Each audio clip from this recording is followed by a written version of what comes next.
Welcome to Office 2013 class video number 35. Hey, if you want to download this workbook, and this workbook is for videos 35 to 38, click on the link below the video or go to our class website.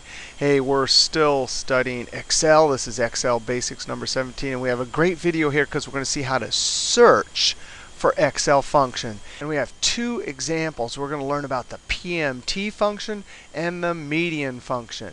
Now, here's the deal. Excel is supposed to make our lives easier, right?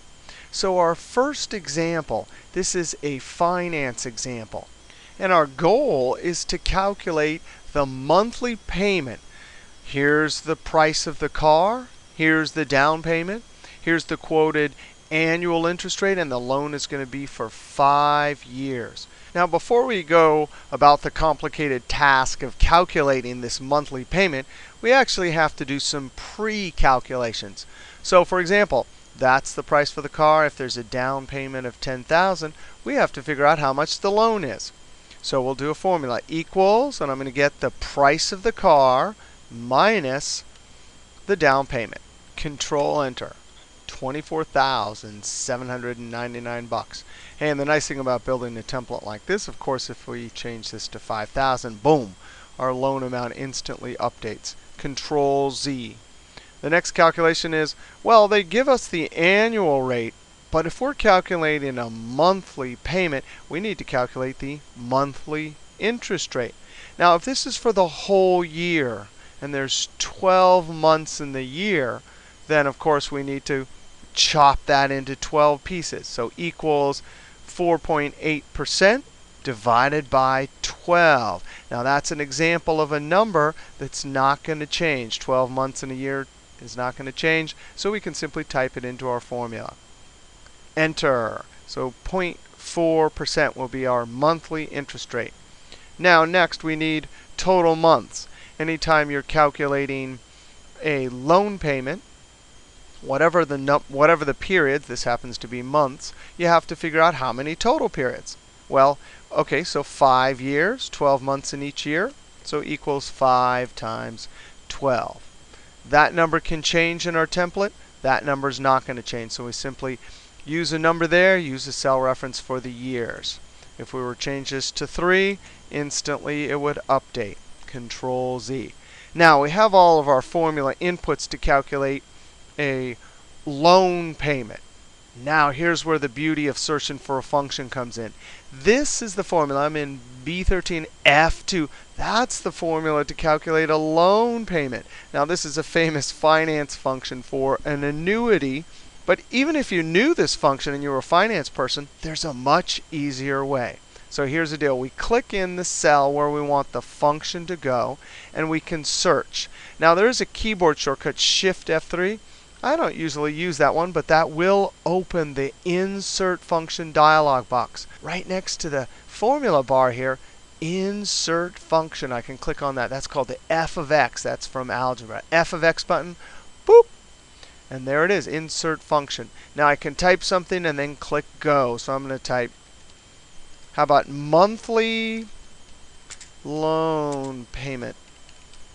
And then hit Enter or click Go. And so it'll give you a list of functions, and sometimes you have to click through each one and read the description. So the first one, PV, returns the present value of an investment. Well, that doesn't sound like it. PMT calculates the payment for a loan based on constant payments and a constant interest rate. Hey, that sounds like it. So you click through after you search. When you find the one you want, you click OK. Now this function's argument dialog box is great because there are sometimes, like with this function, many arguments to enter. You can click through each one and it will have a description of what should go there. So let's read it. Rate is the interest rate per period for the loan. For example, use 6% divided by 4 for quarterly payments at 6% annual percentage rate. So sometimes it gives you pretty good hints. Now we already did our division. We were smart, right? So the rate. Now this is a text box.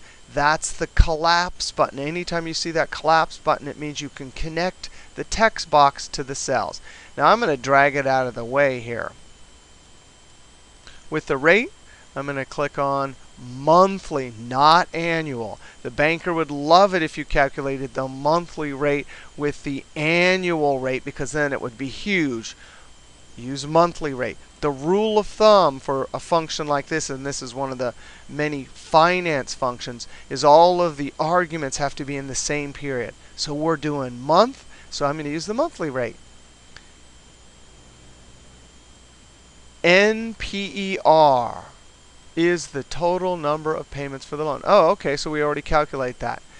Number periods, that's what that stands for. So I'm going to click in that text box. Not 5, it's total number of periods. Remember, we're doing monthly payment for our loan, so everything has to be in months.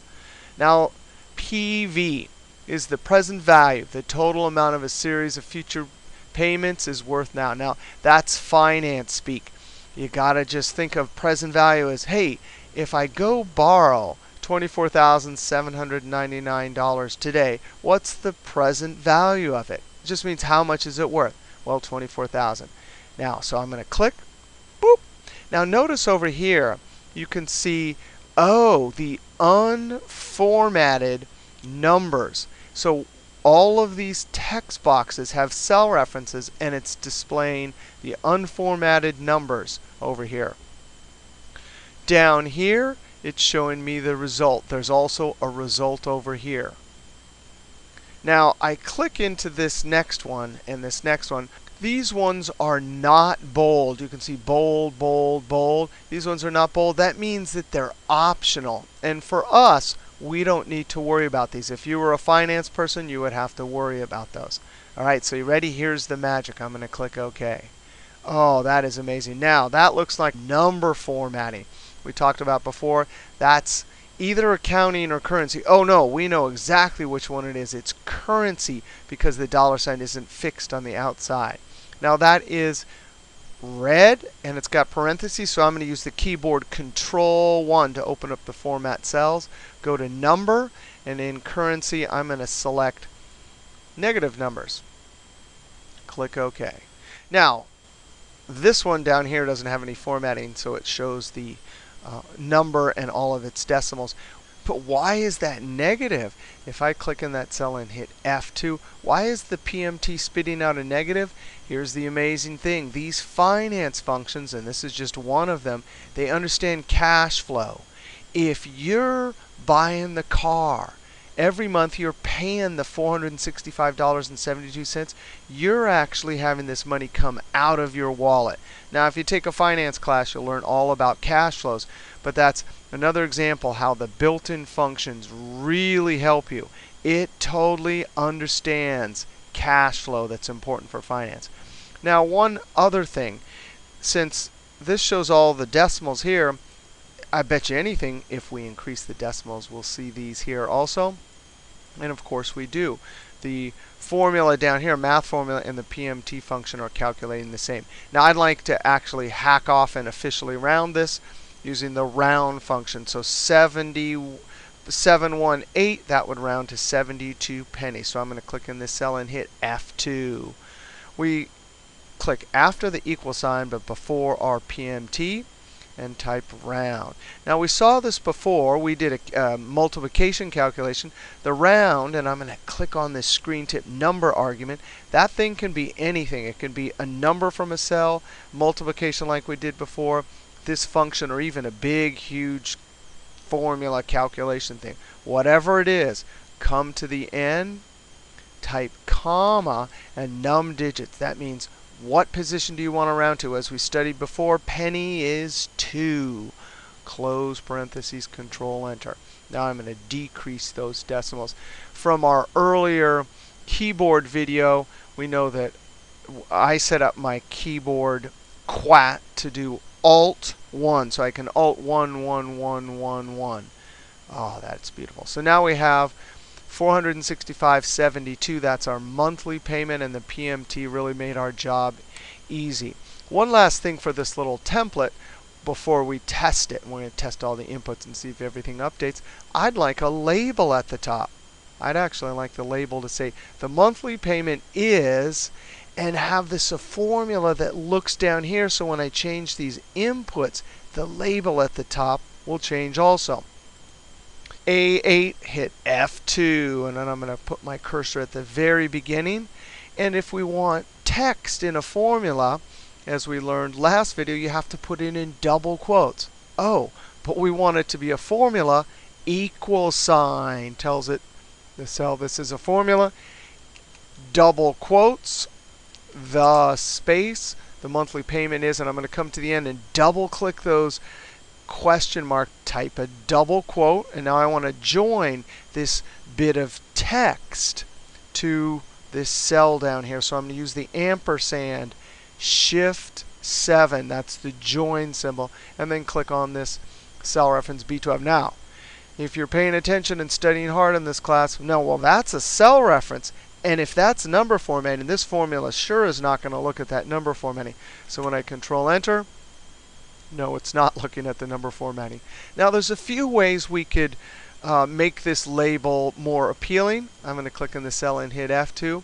First thing is, I don't want it showing up as a negative for my label. Finance is beautiful. It's showing up negative down here. So I'm just going to, in this text formula here, type a minus sign in front of it. Double negative. A minus, minus, or the opposite of a negative or a double negative will turn it positive. So if I control enter, it's positive. Now, one last thing, F2, let's add a dollar sign. But I can't add the dollar sign here. Since it's going to be text, I have to add it somewhere in here. Now, notice we were smart. We put a space there so that there's a space between is and the number. But I don't want the dollar sign to have a space between it and the number. So F2, I actually put the dollar sign right there. Now, this gets tricky doing these text formulas, and the way I usually hack my way through it is I make a mistake, right? I accidentally type a dollar sign, and then I enter it, and I'm like, oh, wait a second, that's not right. And then I F2, and I go back and forth until I get it right. All right, so I'm going to backspace. Maybe this will do it. All right, so that's pretty cool. And here's the really cool part. If I change the down payment to $2,000, boom, instantly everything updates, including my label at the top. That's just beautiful. If I change the price of the car, oh, wait a second, I only have $24,000. Instantly the label and our beautiful round PMT function works down here. All right, so the bottom line is I don't want to do all of that. I certainly like the PMD. And then we remember from our earlier discussions of round and a text formula. Pretty cool. Now we have another example of when you want to probably find an easier way to do something, and hopefully they have a built-in function. We have a bunch of house prices here. Now, let's remember back to our keyboard video. I don't know how tall this is, so I'm going to use Control down arrow. Whoa, 10,000 numbers. Control up arrow. And then scroll a little bit. So we have a data dump of like housing prices from our area of the state, over 10,000 numbers. And we want to calculate an average. Now, most of us think of an average, arithmetic mean. We add them all up and divide by the count. But there's lots of different kinds of averages. Now, if you've ever heard a real estate agent talk about houses, their typical value they use is not arithmetic mean. They don't add them all up and divide by the count. They always say, hey, the median price is. Well, averages just means a typical value. If you're advertising or a real estate agent, you need one number to represent all the data points to say something about that neighborhood. Hey, the average price is blank. So an average is one number that represents all the numbers. Well, the problem with arithmetic mean when it adds them all up and divides by the count is it uses all of them. If there's $1 million house, and I'm going to click in this and Control down arrow, if you well, so it's not sorted, but you could see if there's a few really expensive houses and the rest are not very expensive. I clicked and then Control up arrow. That would make your average or mean calculation bigger than it should be. And that's actually why real estate agents use the median. Let's first search for a function that will calculate average. Well, we're not going to do that because we already did that earlier in the class. We know that it's the average. So the people who designed spreadsheets did not use the word mean. That is the word from statistics. But mean is technically the word that describes adding them all up and dividing by the count. But the function in Excel is average. So all right, I'm going to click and remember my keyboard shortcut, Control Shift down arrow. I love it. I don't have to drag my cursor down 10,000 rows. Now I'm going to hit enter. If I hit enter, it goes down, right? And jumps the screen back up, but not quite high enough. So if the real estate agent wanted to use this number, they'd say the average house is $460,000 approximately. Now median. Let's just see how we'd have to do this by hand. This is terrible. You actually have to sort the list of numbers and find the one in the middle. So for this huge data set, I don't even know how to do that. I'd have to do it. It'd be terrible. First, I'd have to count. Then I'd have to divide by 2. We'd have to look up that one and then look up the one after it. And then we'd have to take those two because there was an even number and average those to get the median. I never want to do that.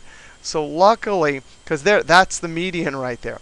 Luckily, there's a built-in function. So the idea is they put functions in that make our life easy as Excel users. So I'm going to click in this cell and click on the f of x and type, well, I know the name of this one, median. And I hit enter instead of clicking go. And right at the top, it's called median. It's a very common calculation. Returns the median, or the number in the middle of a set given numbers. Oh, that is so cool. So I click OK. It's trying to guess. We talked about this earlier when we did like the sum function, but sometimes it does that in the function argument dialog box also. So click in the top cell, Control Shift down arrow, and then I'm going to click OK. That is amazing and a lot easier than this calculation we did over here. And we can see the median in terms of the real estate agent. This number is a lot smaller than the arithmetic mean. The arithmetic mean had those $1 million houses included, so it made this number bigger. Perhaps this number represents the neighborhood better than the average calculation. All right, so median, and we saw PMT. Sometimes searching for built-in functions can make our calculating job a lot easier. All right, we'll see you next video.